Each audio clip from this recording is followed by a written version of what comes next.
Have you ever produced any piece of research that's been featured on 80 national television stations worldwide? Time I've ever gone viral, Tom, is when someone pretended to be me, and so it was literally for something I didn't do. Yeah, I've only ever gone viral for making Americans extremely mad at me for making fun of adult Catholic converts and stuff like that. So, you're very welcome to Beneath the Skin, the show about the history of everything told through the history of tattooing. I am one of your co-hosts, Thomas O'Mahony, and I am joined by my esteemed co-host, Dr. Matt Lauder, and loads of extremely esteemed guests. I think this is the most jam-packed episode we've ever done. Hi, how are we doing? Great. I'm slowly dying, Matt. I think I have consumed my own body weight in Guinness over the past 4 days at the Irish Traditional Music Festival. So I am excited to listen to people who are way smarter than me talk for the next hour and a half to 2 hours. Do you want to introduce people, Tom? Yeah, so we have Dr. Gino Caspari, we have Aaron Deter-Wolfe, and sorry, I'm blanking on the third name. I'm very sorry, I didn't check the emails. Riday. And Danny Riday. We're talking about some new incredible research the guys have published on the tattoos on the Pazyryk Mummies. I'm going to let them introduce themselves. Aaron, you have been on the show before. I hope everyone is familiar with you. And this is a topic that we talked about way earlier on in when we first started the show. But if you guys want to reintroduce yourself, and talk about why you're here. Yeah, Gino, do you actually want to lead and tell them about our other co-authors as well? Yeah, sure. Happy to. My name is Gino Caspari. I'm an archaeologist, originally focused on landscape archaeology and remote sensing, and I've been working in Central Asia and southern Siberia for the past decade, mostly leading expeditions in the field. Mm-hmm. And I'm Aaron Deter-Wolfe. I'm an archaeologist in Nashville, Tennessee, and for the last decade or so have had a research interests hobby, I guess, in the archaeology of tattooing practices around the world. Mm-hmm. I'm Daniel Riday. I'm a traditional tattoo artist, and I work with archaeologists to help understand at a kind of base level what is going on with the tattooing process to make the marks that we're seeing when we look at tattooed mummies. And recreate some experiments that test our hypotheses. And then we have two more co-authors, Svetlana Pankova from the Hermitage in St. Petersburg and Michal Vabulin, who have made this work possible in the first place in giving us access to these remains. So I suppose then to start at a really kind of basic level for those who aren't familiar with the Pazyryk Mummies, where does this story start? How would you explain your work and why these finds have been significant to someone who has no idea about them? Right. So given that Central Asia is sort of this geography that is not all too familiar to most places, we need to go to southern Siberia, kind of the area of the world where Mongolia, Russia, northwestern China, and Kazakhstan join together. There's a high mountain range there. And back in the early Iron Age, there were pastoralist peoples, so herders, that were living up in this mountain range. And they were burying their dead really high up because they were driving their sheep and goats up in the summer to these high mountain pastures. And that's where they were also building some of their burials, which had deep chambers, and these chambers sometimes were filled up with water and created permafrost around them. And that has led to an incredible organic preservation, which contains also wood carvings and felt items and carpets, and of course also creates the conditions where we can have preserved human skin. The earliest excavations of some of these tombs that we were looking at, Gino, check me on the dates here, was by Rudenko in what year was that? 1940s. 1940s or so. There was some that were earlier, but they're not really well documented. So the really significant ones were in the 1940s. Yeah, and some of those early ones were at the Pazyryk site, at the Pazyryk burial ground. And that site gives its name to the culture. And in those early excavations, they uncovered these preserved organic materials in these tombs, and these materials are just gorgeous. They founded the collections for the State Hermitage Museum. They include this incredible array of material culture and decorative work and carpets and horse tack and all other kinds of things. And this culture, they did practice deliberate mummification. So they were deliberately embalming their dead and burying them in these tombs in coffins. And some of the early discoveries were paired tombs. So a man and a woman buried together in the same tomb. And some of the very first excavations of, I believe it was Tomb 2 at that site, did find preserved tattoos on the skin of at least one of the individuals. And so, that was very unusual for the time period, but we knew then collectively that this culture did tattoo. And it was not until I think, again, Gino, check me here, I think the early 2000s that Svetlana and others doing work at the State Hermitage Museum then used infrared technology to go back and look at other preserved bodies from other tombs and discovered that some of those were also tattooed. So as those bodies had been exposed to cold and oxygen and all kinds of things in the environment, the skin had darkened to where it sort of was the color of dark leather. And so these tattoos were no longer visible to the naked eye. And so it was using infrared imaging that they were able to then determine that these were tattooed. And so there were some early reconstructions of these tattoos. Where we come in is that they just recently then, our co-authors did some amazing three-dimensional scans of these bodies at like sub-millimeter accuracy, incredibly high resolution scans that include layers for infrared. And so that is then the data set that we were able to work with. So basically we had higher resolution images and better images than had ever been presented before of this specific individual from Tomb 5 at the Pazyryk site. Mm-hmm. So going off, I suppose, before conducting this research, what did, I suppose, you could infer about the tattooing techniques and tattooing within, I suppose, the culture around the Pazyryk site? Yeah, so really what has always been a debate due to kind of the lack of detailed data being published on these mummified remains was that the methodology for creating these tattoos wasn't entirely clear. And so there were some opinions out there by scholars that thought it was subdermal tattooing, so basically stitching where you put the pigment on the thread and pull it through the wound. And Danny can elaborate on that later on a bit more. And that was effectively not the case, as we were able to prove through this new documentation. And I think what we've been able to show is that it's really not enough to publish these black and white drawings that have been traditionally the standard for tattoo publishing. And I would just jump in here too and say that, from my perspective, this was a classic case of scholars who were not themselves tattooed and knew nothing about tattooing practices cross-culturally around the world, making assumptions based on a very limited data set that they were familiar with. And so in this case, I think it was Rudenko, Gino, who originally said that perhaps these were subdermal, because he was familiar with that technique from historical Inuit traditions. Course, and they had those eyed needles from the Sarmatian. Yes, and so there have been eyed needles found in the archaeological record, and so he just sort of made this leap that perhaps this was the case.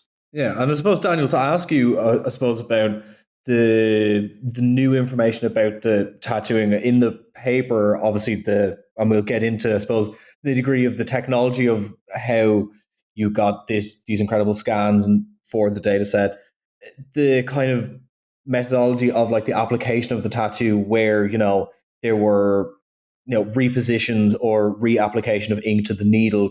Can you talk about that part? The tools that created these particular tattoos have not yet been found in the archaeological record. So what we have are the tattoos being the active smoking gun of some kind of material culture of tattoo implements that doesn't exist yet to date. And the reapplication of pigment to a tool, I'm not sure that that's the right kind of way to look at it. It's more that it would be a hand poking tool of some kind, and probably more than one, in that some of the lines have thick, consistent. They are of a thickness and are consistently edged, and we believe that this would come only from a multi-point or multi-needle tool. But others have smaller details, which could only come from a smaller tool. So it seems that whatever the process was, these the tattooists had not only a knowledge base and a skill set, but also a tool set to create the sensational imagery as they desired. It was a practice skill made by people who specialized in it. This wasn't just tribal people killing time. It was really a generational skill to develop. One thing I say, Thomas, when I talk about these sorts of things in public is I always try to say, not to denigrate our research, but this isn't rocket science, right? Like every tattooer alive today understands that you use different needle arrangements for different effects. And, that's not something I think that is broadly understood necessarily by the public or by the academic community.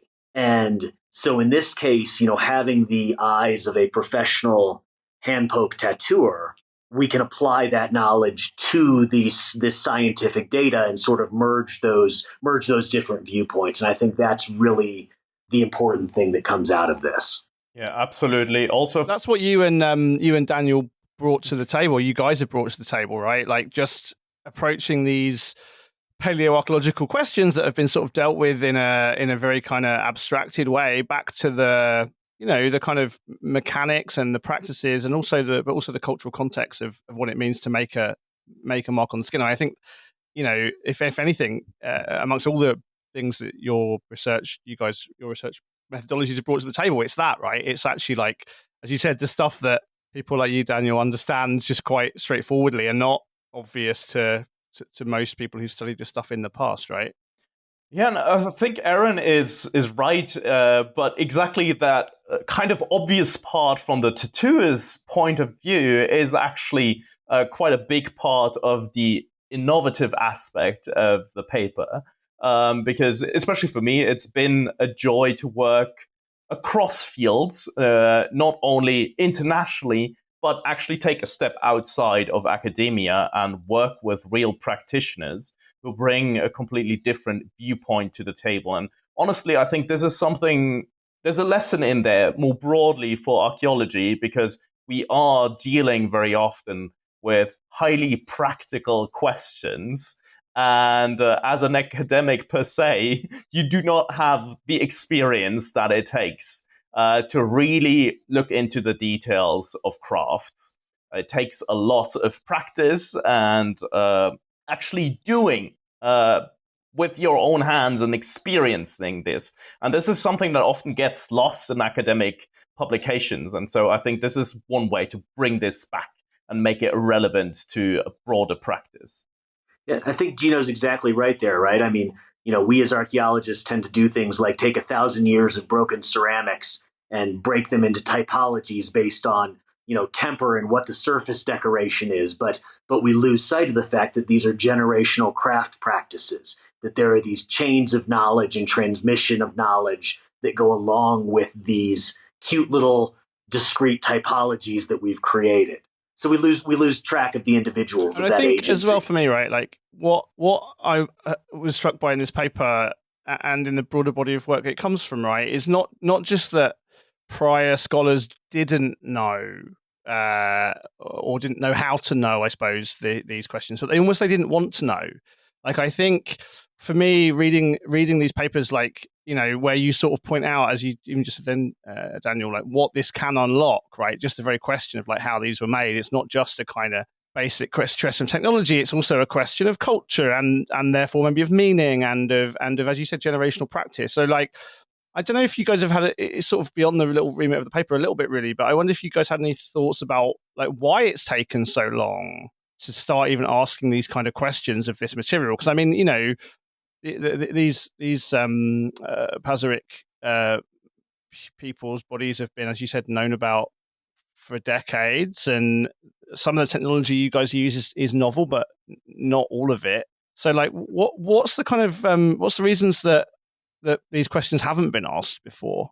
Well, this has a lot to do with kind of the history of science in Central Asia and sort of post-Soviet frameworks. So there's usually in academia, there's a relatively small set of people deciding what are relevant research questions, right? And this part of the world has quite consistently disregarded more modern anthropological theory.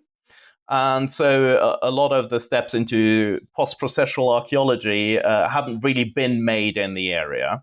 And so we stay very much on a meta level. We try to talk art historical styles. We talk sort of broad social organization and sort of going back to the individual and really looking at what an individual person would do is not something that is regarded as particularly relevant.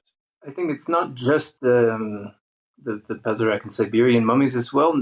I think when the Ötzi mummy was discovered in the 90s and they started talking about the tattoos and scanning for more tattoos, they made great leaps theorizing about how those tattoos were created without ever asking a tattoo artist. Yeah.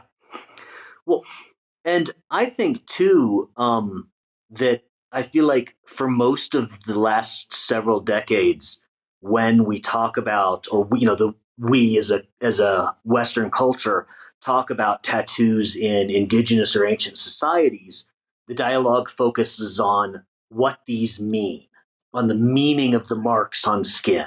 And I believe that comes out of our Western tradition that, of course, Matt is much better with than me, of, this ability to pick our designs and pick our artists and pick where and when and how these are applied to our skin. And it's an individualized process.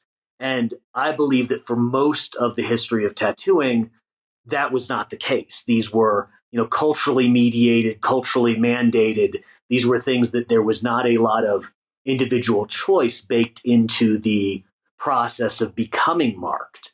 And so the marks on skin are really, to use the iceberg model, right? The marks on the skin are really the smallest part that sticks up above the water that we can see. But everything that's below the water, everything that goes into the creation of the tools and the pigments and the culture and the belief systems that inform how and why and when and where those tattoos are put on the skin, that's what really tells us about these people in the past. That's what tells us about their individual lives and, how they interacted with their natural world and the people around them and their culture and all of these other things. And neighboring cultures. Yeah, neighboring cultures as well. I think I've said in the past, right? Like it's in a way, an individual tattoo tells you not so much about the individual, but it tells you something about the moment in time and the people that made it and saw it, right? Like it's not particularly easy to tell stories of individuals, But you can tell stories of groups, and that I think that's a really exciting thing that emerges even from even the kind of technological detail that you're pulling out about how an individual line is made in the skin and how you can even sort of discern connoisseurly almost discern different hands, maybe different tattooers, or as you say, maybe the same tattooer over time. Like that really is an insight, not so much into that, or it's through that in that particular individual's body, but to something else, to something cultural and broader than the individual. And I think that's completely right. Well, and to that end, Matt, I think that's one of the big contributions of this paper in my mind is this idea that we tend to see bodies in the past that have preserved tattoos as being static. We immediately have perceived them as being all done at once, or that they were a single installment that on this person. And now on this body, we have two different hands. And that shows us at least that there are two different times, if not two different individuals, that are putting those on the body. And in our research here in Peru, we now have evidence of cover-ups of tattoos over other earlier tattoos. Blastovers. Yeah, blastovers, right? Prehistoric blastovers. And so, like these are the first two data points in the, like stay tuned, right? These are the first two data points in this, I think rising realization that is very much as we are now. Like your bodies evolve and change, and your conceptions of yourself evolve and change over time. It's not static. And it's not only between different tattoos, but it's also within the same tattoo that we potentially have multi-session tattoos, meaning people return to the same artist, fleshed out details, added parts to an existing image, etc. So it emerges as this complex technical process. I remember really. the first the papers that were coming out on the Gaberline man at the British Museum with the overlaid bull and Barbary sheep in the same. You can sort of see the archaeologists who were writing about that going, what does this mean that they're and as you say, from a tattoo standpoint, we don't know the answer for sure, but we have a broader sense of why someone might cover an old tattoo up or get another tattoo over the top or choose a different artist to finish it or something. I think it's just as risky to put our subcultural norms onto the past as it is any other norm. But I think opening the range of possibilities and finding ways to even ask different questions is one of the things I'm super, super excited about with what you guys are doing. I mean, I got sent a pre-print of this, and I was just so happy to see it. I mean, the other thing that I really liked, and maybe you talked about it already while I was trying to deal with my tech issues, I really like the way you've kind of revivified using scanning the design. I was showing a tattoo of that yesterday, how you take the image that is shrunk on that shriveled preserved flesh and kind of using the 3D mapping and your renderings, Daniel, to turn those designs back into something more resembling what they might have looked like when they were new. I mean, what was the process for you, like as an artist, Daniel, to like start with those kind of those little raisin shrunk blobs and to kind of try and recreate them somehow? The 3D scan that can be manipulated by turning and moving on your screen, zooming in and rotating and things. That was an enormously helpful tool. But I used it in tandem with the infrared scans that Gino had also sent through from our Russian colleagues. And the process artistically to create those renderings was really difficult because the black and gray near infrared from the movable 3D model is really helpful, but it's black tattoo ink on gray mummified skin, which was a little harder than what we see in the near infrared is kind of black tattoo ink on light pink, and it's a lot easier to discern. But none of those near infrared on light pink pictures had been taken with the mindset of recreating that image. They hadn't been taken from straight down. They hadn't been taken from consistent distance. So they were all kind of like 14 images from different angles and distances where like, oh, this is an interesting feature. I'm going to take a picture of this part of the paw of this creature, but it wasn't in scale to the rest of the image. So piecing it together, I have probably a picture of myself last year where I had just an entire table of actual printed out papers and like a light table trying to look kind of like a CSI crime investigator, overlaying them and trying to like shrink some a certain amount in the printer and then reprint them, because I don't draw digitally, so this also really probably slowed me down. But I love that Danny takes a digital product and turns it into an analog process. It's great. But my great the thing that I enjoyed most about that recreating those images was that if you look at the original illustration of the scene on the left arm, which is the griffin attacking a stag or deer of some kind, and you look at the illustration that was made as that mummy was still, I suppose, Gino, you would know more about it. They could see the tattoos briefly before the skin oxidized, or? No, in fact, they didn't know it was... they didn't know. That came from the scans in the early 2000s? Yeah, it was, yes, early 2000s. If you look at that image, though, that griffin doesn't have back legs at all, and it has only one front leg. And the reason for that is that there's an enormous scar that passes through that part of the body, plus that part of the arm gets really wrinkled. And they kind of just said, well, screw it. The griffin doesn't have a back end. And they drew what they could see, and that was it. But that image never quite sat right with me, because I have put time into understanding I guess like broader Scythian Empire animal style, including West Siberian Permian animal style and things like that. And to leave an image off without a clear edge and to not kind of include a part of an animal doesn't quite fit the MO of that visual style. And so by the time you can kind of imagine a line passing between folds of skin, as if you could kind of stretch it back out, there's a lot of it missing. And so kind of by using the 3D model plus the infrared images from a lot of different angles, you can see where one line disappears behind one fold of skin, and then use a different picture to kind of see from a different angle where it might reappear. And then that griffin transformed quite a lot, which that was my favorite part of that. I saw a hilarious thing the other day on Reddit where someone had either themselves or with a tattoo artist sketched up a portrait of their dog, in this style, and they were like, I've drawn my dog jumping those, that mummy's deer tattoo, and loads of people in the thread were like, what's going on with its legs, dude? That's weird. And I had to go I was like, that dog, that deer is dead, guys. The art historians of the culture call that the defeated pose, and it's a kind of nether. That's the prevailing theory, right? This sort of netherworld creature. You can tell me, Gino, as well, what you think. I have a friend who has gone deer hunting many times, and he said that if you shoot a deer perfectly through the heart, it has a last spasm where it springs into the air and doesn't quite. It's like a knee-jerk reaction where its body contorts into a weird pose before it tries to hit the ground running one last time. And that might be because the ancient Pazyryks were also avid master archers and avid hunters.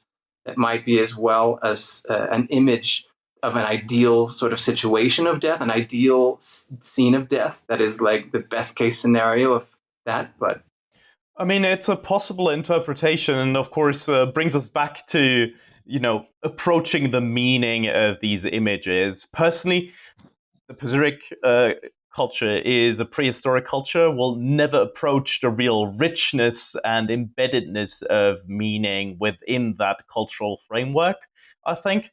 These images have been interpreted as apotropaic, warding off evil. It's really all speculation, but I like that idea. There's a big argument, isn't there, about whether they're horses in masks or fantastical creatures. Yeah, I like the idea about the dying stag, but effectively we also do have felines that have these twisted hind legs, and so it is a common feature in Scytho-Siberian animal style that you have this really weird contorted figures. It's less common in felines than with ungulates, though. Mm-hmm. Yeah.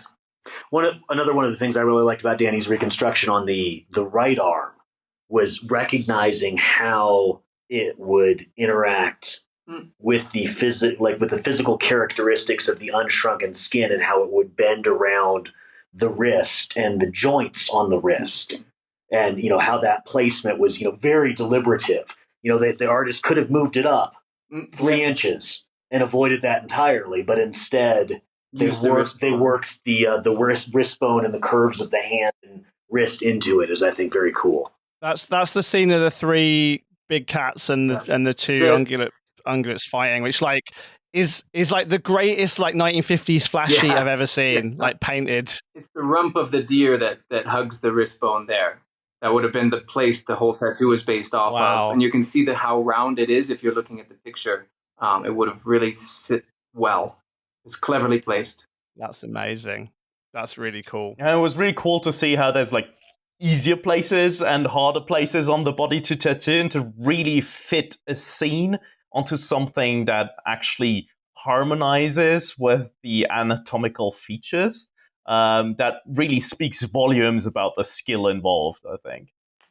I guess I was also going to ask, right, like, what kind of response have you had from other specialists on the Pazyryk and Scythian cultures? Like, how kind of controversial or how interested has the wider sort of non-tattoo field been in the findings? Well, there's a thing about academics, and that's they're slow, and their responses usually come years later through a paper where they somewhat pissedly comment on something. Yeah, through a paper, a passive-aggressive Yes. footnote, or a this is not so much a question as a comment at a conference paper. Yes, exactly. So, it might be a bit too early to predict the real response, but I think what's been a joy for myself and my co-authors is the really global response we've had from the tattooing community, and really getting the feeling of it's not just being relevant to academics, but it actually becoming immediately something that has value for a broader audience. I'm just I keep sort of saying, and one of the other things I take out of this, in terms of response, is that potentially one or a small group of tattooers had like not just one but several of their tattoos survive for a very, very long time indeed. I talk a lot about the the kind of metaphorically short lifespan of a tattoo, but you guys are really mucking up my storytelling, like life plus 6 months, except when it's not. Except when it's not. Exactly. Yeah. I just wrote a thing for the Royal Horticultural Society about flowers and tattooing, and so it was nice to talk about this woman and the flowers on her hands and potentially the floral tools as well. I just want to ask as well. This is a bit more in my wheelhouse of like being mainly a camera nerd and a technical nerd. Do you think there's like a wider applicability for the near infrared imaging technology that you used for photographing the body and maybe re-examining other mummified remains from in other museums or for other parts of the world? Yeah. So Hell yeah. So Danny and I are currently here in Cuzco for the World Congress on Mummy Studies, where we're talking about what we've learned from using infrared. Why isn't it called MummyCon? Yeah, MummyCon. Yeah, where we're talking about what we've learned from using infrared imaging to look at hundreds of tattooed mummies from coastal Peru. I mean, it is the best technology. What I think really sets the current work apart is that our Russian colleagues did such an amazing job with this 3D model. Yeah. And that's incredible. That's not always something that can be done depending on where you are on Earth and the feelings about the display of human remains, and what equipment you're able to bring to bear. I think they were able to bring really great equipment. I know in Danny's and my experience, there are often times where we have been in museums with a still camera, and boy, it would be great if we could make a photogrammetry model, but that's just not in the cards given the setting. But yes, it is the best approach, and it is teaching us so much about tattooing in Peru. I understand there's some really cool stuff coming out about tattooing from medieval Sudan, using that same technology as a baseline. So yeah. Anywhere that bodies like persist in time, right? Like there's stuff just waiting to be. I mean, I was amazed when I read in your book back in the day, Aaron, about the Gaberline mummies, that the tattoos just were there in plain sight, but not. They weren't. They just need the right spectrum of light to like light these things up, and then they glow like Christmas trees. Yeah. It's right. For 100 years, they were on display in the British Museum until Renee Friedman walked out there with an infrared camera, and bam, yeah, and bam, yeah. What? Why is that, by the way? Like, what is it about the mummification process that obscures tattoos? Well, I think it's just the taphonomic processes, the natural darkening of the skin, and that can happen because of cultural treatments, because of the way the mummies were the way people worked to actively preserve the mummies. They may have put resins on them, or in some places in the world smoked them, actually preserved them by smoking them. And in other cases, it's just a matter of being exposed to, either oxygen-rich environments or low oxygen environments, or hot environments over time, or cold environments, and the epidermis darkens, or even leaves entirely, and it becomes just a question of not being able to see the tattoo marks as being different from the surrounding flesh. But how does that? No, I think Danny understands my question. So then, how do you then see the tattoo? Oh, why does infrared pick up tattoos? Yeah. So, right. So the near infrared spectrum reacts differently with the elemental pieces of tattoo pigment, usually carbon or iron oxides, than it does with the surrounding skin. So those elemental aspects will absorb or reflect light in the near infrared wavelengths differently than untattooed skin. And so that's how it's fundamentally the same technology that art historians have been using for a century to look for charcoal underpaintings or charcoal underdrawings in oil paintings. It functions that exact same way. Yeah, we use it also in remote sensing, using satellite imagery to detect vegetation marks, for example, and crop marks where there could be archaeological features or sites hidden underneath the vegetation. So it really is this whole spectrum, and it's kind of cool that it's outside of what the human eye can perceive, and it kind of gives you a lesson in how limited we are with our perception, and that we just rely on our eyesight, and everything we can see is there, but there's quite a few things that actually stay hidden from us. I was going to say, I've noticed that recently when I was talking to some people that do like 19th century like tin type wet plate photography, and even those don't display even tattoos on living bodies properly a lot of the time, and it seems to be related to how old the tattoo is, how healed it is, as you said, what color the ink is, like how it was even performed. And I was really amazed to sort of talk to these guys. That's right. That's why they were saying that tattooing on Maori people, when some of those old tin plate photography was being used, it didn't look like the individuals were tattooed, but in fact they were heavily tattooed. It just wasn't obvious because of the process of that. These guys I was hanging out with in LA do nice portraits for people's mothers who don't like to see their facial tattoos on like Latino gangster guys. But the same thing. I mean, even on, I had a tin type done of my tattoo of my back, and like the new bit that was done a week earlier was really, really dark, and the stuff that was older was very, very faint and in between. And actually, even for me as a historian of tattooing who spends a lot of time looking at photographs of tattoos, let alone infrared photographs, it's like it's kind of, I think there's a lot to learn about these light reflection issues and photography that is probably much more broader even than just archaeology, right? Can you talk a bit more about the tools? We sort of touched upon them a bit, and how obviously we don't have any surviving tools, but there's a kind of hint here that potentially it's a multi-needle thorn grouping.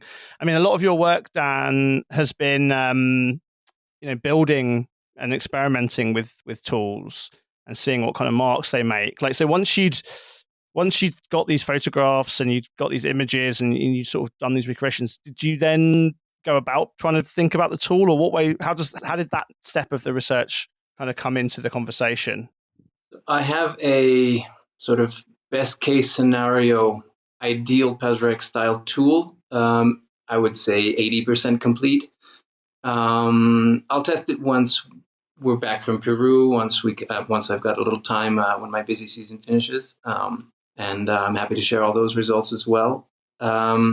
It's Aaron and I's project from the XArc paper that we used as our basis for comparative tool marks, and knowing how we can definitively say, like, the Pazyryk tattoos were not made by subdermal methods that would be like stitching methods, and they were not made by incision methods, which we can rule out now based on the hard science of our experimental archaeology study. But the Pazyryk tool itself, we don't know if it would have been plant thorns or iron needles or maybe bronze needles. But I wanted to make a tool that matched archaeologically why we haven't found a tool. So it matches our lack of a tool archaeologically, and that it would have biodegraded before being able to be discovered. But it's interesting because culturally, there be sacred and preserved for potentially generations and reused and honored, or discarded. And I've spoken to people from historical tattooing cultures who have both of those perspectives. And so for the Pazyryks, we don't know. But I'll make and test a tool that will have. I'll make a tattoo that will have some thick lines, some thin lines. We'll get a kind of a data set we can compare, and get as much hard science into it as we can. Just one question I want to ask. It's about the I suppose the post-mortem suturing that's evident through the forearm tattoos, and obviously you said it in the paper, the possibility of like the intentional destruction of the images, but also whether that's likely or not. And I think for me, the thought was maybe is that these types of designs and tattooing was much more common than maybe we would have expected. So it's maybe wouldn't have been as much of a concern when preparation for mummification. I just wanted to ask your thoughts on it, guys. Yeah, so our interpretation of this is really that the tattoos did not play as much a role in the burial process as they did for the world of the living. It's really fundamentally a practice that's associated with living people. And what we've discussed this idea of intentionally destroying tattoos for the burial rite. But what we would expect then is to have most of the tattoos cut or somehow destroyed, which is not what we see in the mummies. It's really like in some instances where they wanted to remove tissue for the mummification process, for the embalming process, that we have these cuts to remove muscles and intestines. But then in other instances, the tattoos are perfectly preserved. It's more just that they're disregarded, but not really intentionally destroyed. Mm.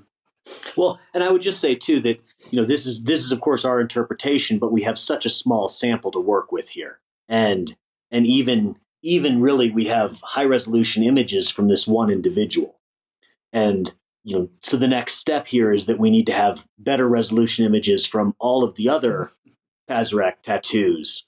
And then, we have a data set, but it's still only of 7 individuals, right? So, how can we draw true cultural conclusions from that?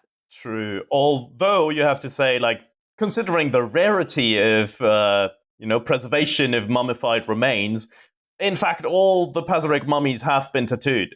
I've been asked several times whether this is a sign of status. We can draw conclusions from that, and the answer is no. Like, it seems to have been a really widespread practice in this particular culture. That's a really good take on it. Yeah, I hadn't really thought about that. And it's interesting as well, speaking to you guys after, I suppose, seeing particularly on social media, like the explosion of conversation about the paper and the new findings. And I think for people who are looking at kind of a tattooing as a social phenomenon, this kind of over mythologizing the designs and like what was their purpose, and kind of for people who are from outside the field trying to insert what they know into it. I don't know if you've seen any of that. A little bit. I don't tend to engage with those comments much. That's one thing I've been getting a lot of comments on is saying like, wow, great, I'm going to run out and get this tattoo next week. Where I say something gatekeepy, like maybe you should give that a second thought. These are tattoos that belong to an ancient population that nobody fully understands. The image is something I drew. It's already out there in the public domain. There's nothing we could do to stop people from wanting to go and get these tattoos. But it's hard because every time I say maybe you should think twice before just taking it and chucking it on yourself, because you can maybe give that some thought first as to why you're going to be making that choice. But then I get really angry comments about being a gatekeeper, and then I end up blocking those people. So that's been really my frustrating end of this conversation. These interactions. What you could do is create like a fake stone tablet and pretend you discovered it, and saying that, if you get these tattoos, you will be haunted by a multi-thousand-year-old mummy. Then that will work. Nothing will work. I mean, I'm curious if we'll end up seeing someone with the horrid tattoos of those AI slop generated images. They actually consider that the real one. I'm pretty sure that within a year or two, we're going to see somebody who has our XArc tattoo tool signature test from the experimental archaeology study, which I just that image I just made up on the spot to give us as much data as possible. But now, if you Google "let's see tattoo," you see my leg and those tattoos a lot, and people are going to not read enough to know the difference between those triangles and Ötzi's lines, and somebody's going to get that tattoo by mistake, and it's going to be really funny. It's almost like the episode we did, Matt, about the very, very common wolf skull motif tattoo, that where the teeth are in the wrong place and it's actually a raccoon skull. That can be traced back to a single image on Pinterest, that because of the algorithm it got constantly referenced. So you never know. The AI slop Pazyryk tattoos might take over and the originals will remain untainted. That's right. Very, very possible. Look at this epic raccoon. One of the things that has struck me about this particular sequence, we sort of referenced it earlier, and Gino actually made a post about it online, is just how terrible a lot of science communication is. It really is this like churn in which a few good outlets and a few good authors do the legwork to talk to the authors, to talk to us, and to actually read the study. And those seem to be very early pieces. And then from there, it feels mostly downhill, where, the next authors, it's basically a telephone game, right? So then other things are being repeated based on the earlier reporting rather than and you can tell they haven't read the actual paper. And, so I think the great example, I think Gino pointed this out, is where more recent publication of this says that these are 2,000 years old. And they're not, right? They're older than that, but they didn't care to read enough to see that they were more than 2,000 years old. And so they just reported them as being 2,000 years old, and that's enough. I sent these guys this morning from Archaeology Magazine, of all places, the coverage of this that makes it sound as though we have discovered these for the very first time, as though we are the first people to have seen these tattoos. And, that's just sloppy. That's just terrible work. But yeah, I think it's an interesting experiment in and of itself of how scientific work and academic work gets translated out to the wider public and how you can make people care about it as well. Like, I think for me, the reaction to it has been incredible to see, because it's people caring about tattooing in a way that isn't just, here's a foam reveal on Instagram of a hyper-realistic Joker face that you did on ChatGPT to generate it. It's like something I think that connects tattooing to a much wider context in the same way that your work does. And Matt, do you have any final questions?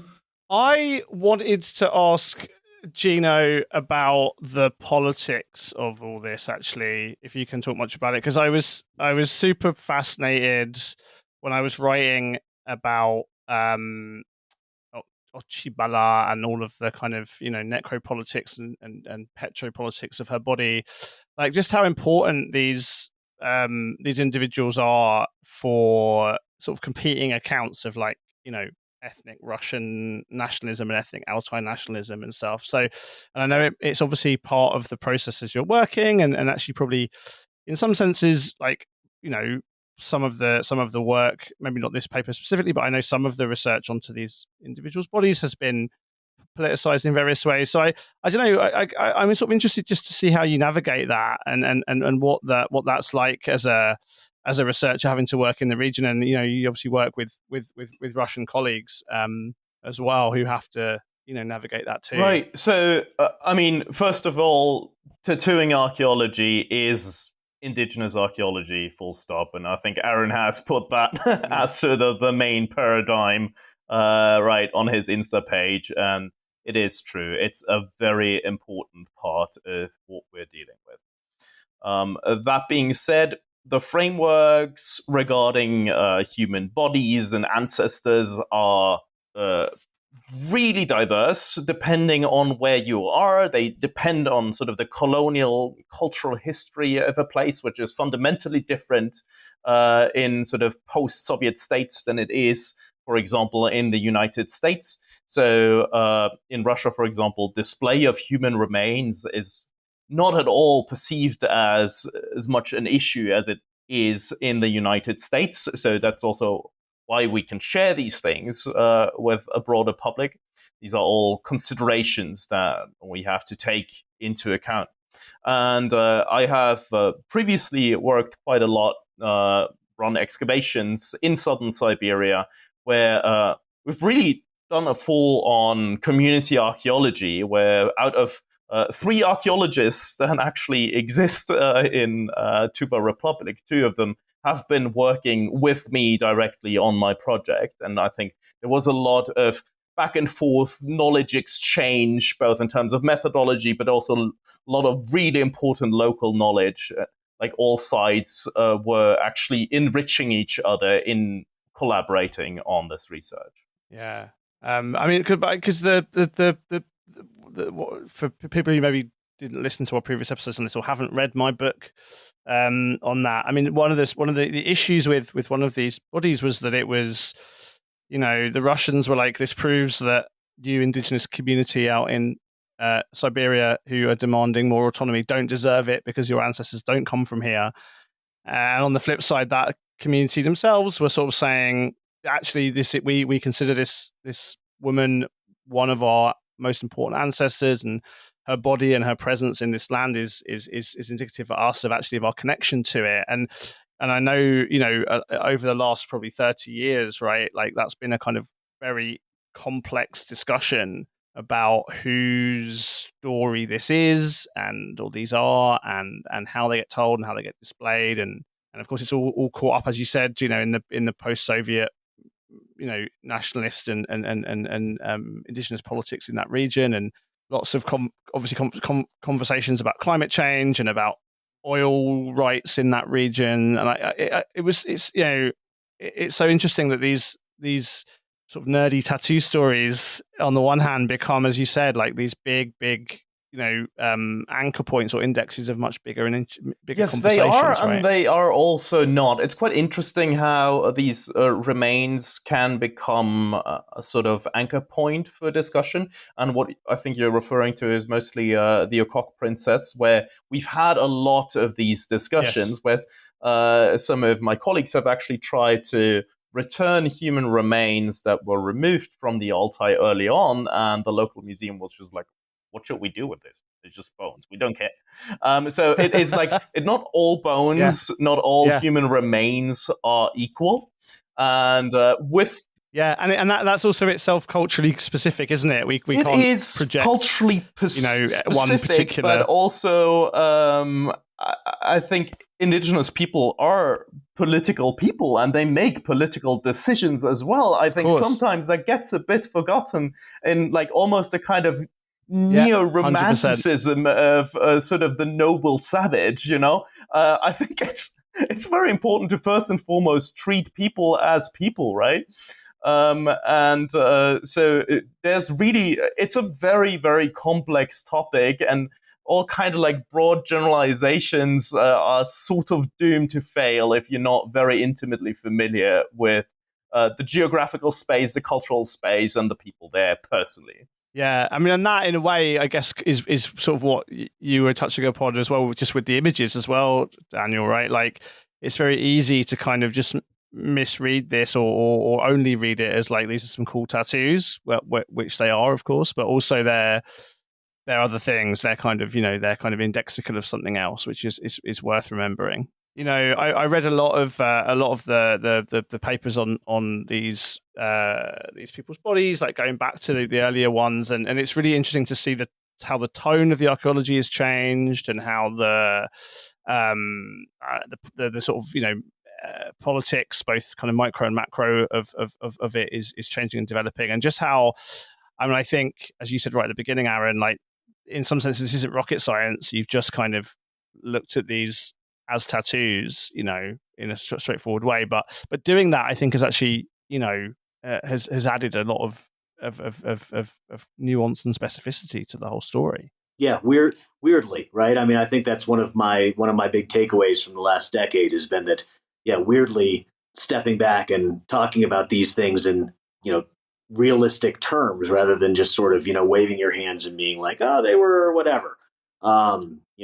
It's fighting animals. They were great hunters, right?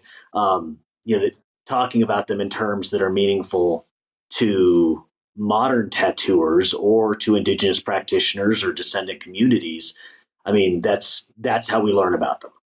As well, pointing out how difficult they were to create bolsters the sort of the prowess and the beauty of this ancient practice as well. These were not first attempts, and they were not poorly made. These were masterpieces of skilled people. Yeah, imagine if we found the preserved work of the Scratcher. Well, that's got to be out there somewhere, right? Yeah. I mean, archaeologically, we find the really crappy cuneiform tablets. We find the really bad pottery. Like, sooner or later, we're going to find the Scratcher. Yeah. Yeah, maybe. I'm going to bother mummifying those remains. So. I don't know. Yeah. Thank you so much for coming on the show. I think, Matt, unless you have... Yeah, No, I was about to say thank you for persevering with all of the technology issues on your end, and particularly on my end at the moment. Like my the fiber company, like digging up the road and stuff, and it's caused a lot of problems. But yeah, thanks for putting up with it. But I just want to say hi to Tom and Matt and Matt. Hello. Hi, Benoit. Look, Ben, you can't come in at the end because this is not my gig, though. I knew you were there, and I was going. It is now your it gig. Is, yeah. I just wanted to say hi. Ben, we always say this is not a write-in show, except if you're called Doug Hardy or Benoit Robitaille. You're the only two people that are allowed to write into the show. Nice to see you. I was out for coffee. I wasn't here for the whole thing. The title of this episode is going to be like a novel, including everyone's name and featuring. He's like, what's that? Ben was just done the like the sort of Tom Cruise cameo, Me and Tom Cruise, same. Ben was like Tom Cruise's cameo as Les Grossman in the great film Tropic Thunder. All-time classic. But you still get put on the poster, Ben. See you later, guys. Enjoy Peru. Well, thanks very much, guys. And if anyone wants to find you or your work online, where can they do so? Well, for me, you can find me on Instagram at Gino Caspari. Gino, by the way, is one of the great science communicators for archaeology right now, I think. Yeah. Everybody should follow him who has any interest in archaeology at all. It is a great feed. Thanks, Aaron. My Instagram is called totemic_tattoo. So it's mostly a tattoo account, but in light of our recent publications and stuff, it's been a lot of archaeology stuff too. And if you scroll down, you'll find more of it from our XArch stuff and stuff as well. Yeah. And I'm on Instagram at Archaeology Inc. So. Wow. You can find us at Beneath the Skin Pod on Instagram. If you find any interesting preserved tattooed bodies underneath your house or in your back garden that you have not placed there yourself, most importantly, contact the guys and they will come up and dig up your garden and photograph your mummies. Thank you very much for listening. Goodbye from me. And bye from Thank me. you, Thanks, everybody. guys.